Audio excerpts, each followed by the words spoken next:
समुद्र के अंदर एक जीव ऐसा भी है जो शिकार करते टाइम बहुत तेज आवाज पैदा करता है और हीट बहुत ज्यादा पैदा करता है। उसकी आवाज इतनी तेज होती है कि अगर उस वक्त कोई इंसान समुद्र के अंदर डाइवर उसके पास मौजूद हो तो हो सकता है कि वो इस इंसान के कान के पर्दों को नुकसान पहुंचा सकता है परमानेंटली।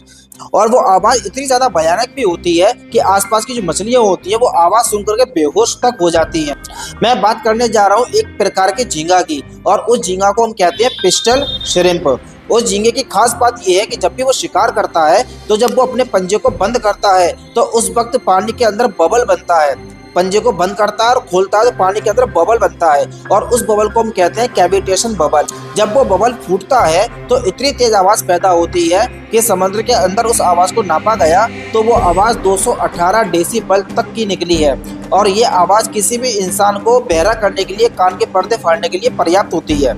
और इसके साथ साथ जब बबल फूटते हैं तो हीट पैदा होती है, और वो हीट छोटी मोटी हीट नहीं होती है, वो लगभग 4500 डिग्री सेल्सियस तक की हीट को पैदा करता है। ये हीट उतनी ही ज़्यादा हो गई जितना गर्म करीब करीब हमारा सूरज होता है, उतनी ही हीट लगभग वो उस बबल से निकलती है। लेकिन वो हीट बहुत ही कम समय के लिए होती है, इतने कम समय के लिए होती है कि उस हीट का कोई भी असर उस झींगा के ऊपर नहीं पड़ता है। बल्कि होना ये चाहिए था कि जब इतनी हीट पैदा होती है तो श्रिम्प के आसपास का पानी भी गर्म हो जाना चाहिए था, बल्कि श्रिम्प भी खुद इस इतनी ज्यादा हीट में मर जानी चाहिए। लेकिन ऐसा कुछ नहीं होता है क्योंकि वो हीट बहुत ही मामूली समय के लिए होती है, चंद मिली सेकेंड्स के लिए होती है, इसलिए उस हीट का खास असर हमें देखने को नहीं मिलता है।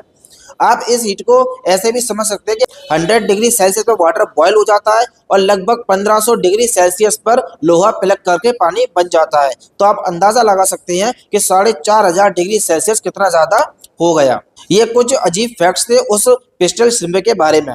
ऐसी और रोचक जानकारी मुझे फॉलो करिए। मिलते हैं नेक्स्ट वीडियो में।